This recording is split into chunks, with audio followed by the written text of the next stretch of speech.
Alors, merci à toutes et tous d'être venus nombreux dans cette présentation. Donc, Moodle au cœur de la formation des enseignants. Tour d'horizon des espaces dédiés à l'appui à la pédagogie. Donc, on va d'abord se présenter rapidement. Moi, c'est Camille Quignon. Je suis ingénieure conseillère pédagogique au Learning Lab, le centre d'appui à la pédagogie de l'Université d'Orléans. Ma collègue Héloïse Huret, également ingénieure pédagogique, est la responsable de l'espace Moodle de l'Université d'Orléans, et notre collègue Bastien Congy, qui ne peut pas être là aujourd'hui, mais qui a remis à jour toutes les belles choses qu'on va vous présenter. Et quand on va parler de notre espace Moodle, on va parler de Célène, cette petite dame ici. Voilà. Okay. Pour situer un peu l'Université d'Orléans, donc nous, on est présent à travers toute la région Centre-Val de Loire, donc sur 7 villes, et on compte au total 12 composantes. En termes de chiffres, on a à peu près 18 000 étudiants, 991 enseignants-chercheurs et enseignants et 806 personnels administratifs. Donc Célène, comme on l'a dit tout à l'heure, en fait, c'est une plateforme qui est unique et qui est commune à tous les sites de l'Université d'Orléans, peu importe la ville dans laquelle on se trouve. Nous, on a donc la plateforme Moodle depuis 2007 et petit très spécial, en fait, cette plateforme, elle est commune pour donc l'Université d'Orléans, l'Université de Tours et depuis récemment l'INSA Centre-Val de Loire. Voilà, donc on a 3 instances séparées, mais une seule et même plateforme Moodle. Alors, concernant le Learning Lab UO, donc c'est le service d'appui à la pédagogie que nous représentons aujourd'hui. Donc, il a vu naissance en 2007. Voilà, donc c'était un centre de ressources audiovisuelles et multimédia. Il a évolué en 2016 du coup en Learning Lab UO avec 3 personnes. Et suite au Covid et à l'intégration donc, du projet Pro3 DemoES, l'équipe a fortement grossi. Donc aujourd'hui, le Learning Lab UO, c'est 17 personnes à travers 2 services. Donc on a un service audiovisuel et multimédia avec 5 techniciens. Et le service d'appui à la pédagogie, du coup, dans lequel nous, on est rattachés, où nous sommes 10 ingénieurs pédagogiques, dont 3 qui sont rattachés plus spécialement aux composantes en interne. Et petite précision aussi, nous avons ce qu'on appelle des référents pédagogie numérique. Donc ça, ce sont des enseignants. Donc on a un enseignant par composante qui est référent en fait, et on travaille avec eux. On a une réunion mensuelle et c'est un peu notre passerelle vers les enseignants. Et on a aussi d'autres enseignants, ce qu'on appelle des correspondants Célène, donc qui vont eux plutôt se focaliser sur tout ce qui est accompagnement à la plateforme Moodle auprès des enseignants. Voilà. Alors, plus précisément, on est là aujourd'hui pour vous parler un peu de notre catégorie appui à la pédagogie. Donc ça, c'est notre catégorie phare sur Célène, notre espace de travail en tant qu'ingénieur pédagogique. Donc, la catégorie, elle est répartie en 5 sous-catégories, comme vous pouvez le voir à l'écran. Au total, dans cette catégorie-là, on a 35 cours visibles. Donc visibles parce que nous, on a des espaces de travail qui sont cachés, donc invisibles pour les enseignants. Et au total, sur tous ces cours, on a environ 4000 inscrits. Et du coup, on parlait tout à l'heure de notre collègue Bastien Congy. C'est lui, il y a quelques semaines, qui a refait tout ce travail de refonte et de reclassement des cours d'appui à la pédagogie. Et ça sera l'occasion pour nous de le présenter aux enseignants lors d'un webinaire en fait, qu'on a prévu pour la rentrée. Et alors tout ça, on va vous montrer des images plus détaillées à la fin. Mais si jamais vous n'êtes pas encore inscrit sur notre espace du Moodle Moods, on a mis aussi une cartographie en mode carte mentale de tous les embranchements qui permettent d'y voir un peu plus clair et de voir un peu ce qui vous intéresserait, vous, potentiellement, pour récupérer. Voilà, parce que comme on n'a pas précisé, en fait, on fait partie d'un DemoES. Donc, en tant que démonstrateur, on a pour vocation, et nous, ça nous plaît aussi, de mutualiser, en fait, tous les cours qu'on a de disponibles sur la plateforme. Donc, on en a déjà partagé quelques-uns avec donc, le CNAM Centre-Val de Loire et l'INSA Centre-Val de Loire qui sont avec nous dans Pro3. Mais c'est ouvert à d'autres universités et d'autres partenaires sans problème. Donc cette catégorie dans Célène d'appui à la pédagogie, elle fait partie d'un ensemble de dispositifs de formation, donc qui est un parcours qu'on veut multimodal. Donc pourquoi d'abord vouloir envisager un dispositif de formation comme étant multimodal pour toucher un maximum de public parce que nous, on a à l'Université d'Orléans, donc on a des sites qu'on appelle des sites distants. On a des campus à Châteauroux, Issoudun, Bourges. Je ne sais pas si vous situez, mais c'est à peu près à 1h30 à chaque fois de distance d'Orléans. Donc les enseignants, c'est parfois difficile de les amener sur place, évidemment. Et on veut pas. L'idée, c'est évidemment de garder la communauté de l'université, cette communauté de pratique dont on va parler après. Donc, au départ, donc, il y a cet espace formation 100% Célène, donc appui à la pédagogie avec des espaces d'auto-formation. Ces espaces d'auto-formation, ils sont toujours modélisés de façon identique, avec un bandeau de bienvenue, avec le syllabus, une section 0, parfois des quiz, de plus en plus des quiz de diagnostic pour que l'enseignant se dise qu'est-ce que je cherche, je ne sais pas ce que je veux, je vais me tester et ensuite je vais être redirigé. Et c'est aussi une question un peu aussi d'isomorphisme pour qu'ils se disent voilà ce qui est possible de faire sur Moodle, moi aussi je vais le faire, mettre en place sur mon cours, ça marche plutôt pas mal. Donc ça c'est le tout distanciel, on va dire asynchrone. Ensuite on a évidemment les formations en présentiel. On a pas mal évolué ces derniers temps, vraiment beaucoup évolué à l'Université d'Orléans. Au départ on avait un catalogue papier biannuel, avec des fiches papier à remplir, à faire passer en courrier interne, à faire signer, etc. Ça prenait beaucoup de temps. Nous, pour faire un plan de formation, c'était très compliqué. Maintenant, on passe par la plateforme GFORP, sans doute vous connaissez, c'est quelque chose qui est intégralement en ligne, donc les enseignants peuvent s'inscrire directement, ils peuvent se créer des alertes, et nous, ça nous a changé la vie parce qu'on peut aussi faire des formations au fil de l'eau, savoir qu'il y a un besoin et créer une formation. Voilà, donc ça, nous, nos formations en présentiel, on les fait toujours en collectif, mélange de composantes. Dans nos locaux Learning Lab, on se déplace rarement dans les composantes, sauf pour les sites distants où parfois on se déplace à Bourges, par exemple. En troisième, on a les parcours hybrides, c'est-à-dire des parcours qui sont à la fois en ligne et en présentiel, notamment avec le parcours de formation obligatoire à la pédagogie des maîtres et maîtresses de conférences stagiaires, qui a été un peu précurseur. Donc ça, pareil, si vous êtes intéressé, c'est sur notre espace en ligne Moodle. Et on essaye de développer des choses, l'auto-formation sur Célène accompagnée d'une formation présentielle, des formats classe inversée, des formats parcours de formation. Je suis une parcours en pédagogie, je suis intéressée par un parcours, disons une formation, un outil. On essaye de faire en sorte que ça soit des grands parcours. Et ensuite des rendez-vous entre pairs, des déjeuners pédagogiques, des cafés pédagogiques, tout ce qui est possible de faire pour des webinaires, comme l'a dit Héloïse, tout ce qui est possible pour se rencontrer. Donc pour illustrer un peu tout ce qu'on vient de dire, on a décidé de prendre un exemple concret. Donc on va parler de WooFlash. WooFlash, en fait, c'est un outil de révision donc pour les étudiants. Ça leur permet à la fois de se créer des ressources, donc des QCM, des flashcards, et il y a aussi le côté parcours de révision adaptatif qui est basé sur la répétition espacée. Donc ça, c'est un outil qu'on a pris récemment à l'Université d'Orléans. Donc là, en fait, on va vous expliquer les différentes actions et différentes étapes qu'on a mis en place pour déployer l'outil et faire en sorte que le plus d'utilisateurs possible, donc enseignants et étudiants, s'approprient l'outil pour que ça soit efficace. Donc phase 1, on a commencé donc, par un webinaire de présentation qui a été organisé en février 2024. Donc on a eu 20 participants. Ce webinaire, il a été animé à la fois par WooFlash et par un ingénieur pédagogique du Learning Lab qui se veut en fait référent pour les enseignants. Suite à ce webinaire, on a décidé de créer une équipe Teams pour centraliser les retours et créer une mini communauté pédagogique autour de l'outil. Voilà.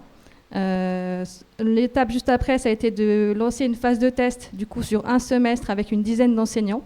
Et face au retour positif, du coup, déploiement de la deuxième phase, on a fait un déploiement élargi avec un second webinaire de 100 participants qu'on a axé en partie sur le côté IA de WooFlash pour essayer d'attirer un peu plus de monde et de faire connaître l'outil à plus de personnes. Voilà. En parallèle de tout ça, nous, sur Célène, on avait créé 2 parcours de formation, donc un pour les enseignants et un pour les étudiants. Ces 2 cours sur Moodle, ils se veulent un peu comme des cours tutoriels où on vous présente comment se connecter à la plateforme, comment ça fonctionne. Et on ne rentre pas dans tout le côté pédagogique. Ça, on associe ça à nos 2 formations en présentiel du coup, qu'on a proposées en complément à ces 2 cours en auto-formation sur Célène. Et on peut se faire un focus du coup, sur vraiment la création des questions et de parcours pour que les enseignants, à la fin, ils repartent avec des choses concrètes qu'ils puissent mettre en place rapidement. Ouais. Alors, depuis septembre 2024, je ne sais pas si c'est le cas dans toutes les universités, nous, on a ce qu'on appelle des étudiants qui sont tuteurs numériques, qui accompagnent surtout les étudiants qui rentrent à l'université, donc des L1. Et donc, depuis septembre 2024, on forme aussi ces étudiants tuteurs à utiliser ce type d'outils pour qu'eux, ils puissent être sur le terrain à former leurs pairs étudiants. Et petite expérimentation, donc c'est pas marqué sur le diapo, on va expérimenter quelque chose à la rentrée. Donc à la base, on était sur des formations de 3 heures en présentiel. Donc là, on va tester à partir de septembre un nouveau format en classe inversée, ce qui nous permettra de passer de 3 heures à 1h30 de formation en présentiel, vraiment pour faire un focus sur des cas concrets d'utilisation d'outils et passer moins de temps sur tout le côté technique qui est déjà expliqué dans les cours sur Selene.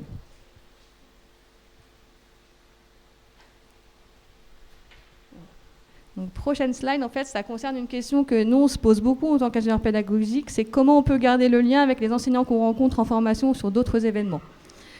Nous, ce qu'on fait au Learning Lab, ce qu'on va expérimenter là aussi à la rentrée, c'est qu'on va essayer de prendre contact avec les participants qui viennent faire nos formations 3 mois après la formation qu'ils ont suivie pour voir comment ça se passe, est-ce qu'ils ont réussi à reprendre en main l'outil, est-ce qu'ils ont pu l'essayer en cours avec leurs étudiants, s'il y a des choses qui bloquent, est-ce que c'est à nous de reproposer un accompagnement individuel pour accompagner les points bloquants. Donc ce point-là, il se fera sur Teams, donc 30-45 minutes. Donc là, c'est vraiment ce qu'on va tester à la rentrée, donc on va essayer de faire ça. Pour les cours en auto-formation sur Selene, notre contact, donc en général, on met soit l'adresse mail de l'une d'entre nous ou alors un contact plus général, pour laisser une trace aux enseignants pour qu'ils puissent nous contacter plus facilement. On essaye aussi d'utiliser les forums, mais ça n'a pas de grand succès de notre côté. On relance, mais on n'a pas forcément d'interaction avec les enseignants. Un gros point positif, par contre, c'est que depuis 7 ans, avec la formation obligatoire des maîtres de conférences stagiaires, du coup, on constate un effet boule de neige, parce qu'ils parlent beaucoup des formations qu'ils peuvent suivre au Learning Lab, et ça entraîne leurs collègues plus âgés, plus expérimentés à suivre nos formations. Donc ça, on a un effet très positif là-dessus. Et du coup, le développement de cette communauté de pratique, elle repose aussi sur la valorisation de tout ce qui est initiative pédagogique. C'est ce que va vous présenter Camille.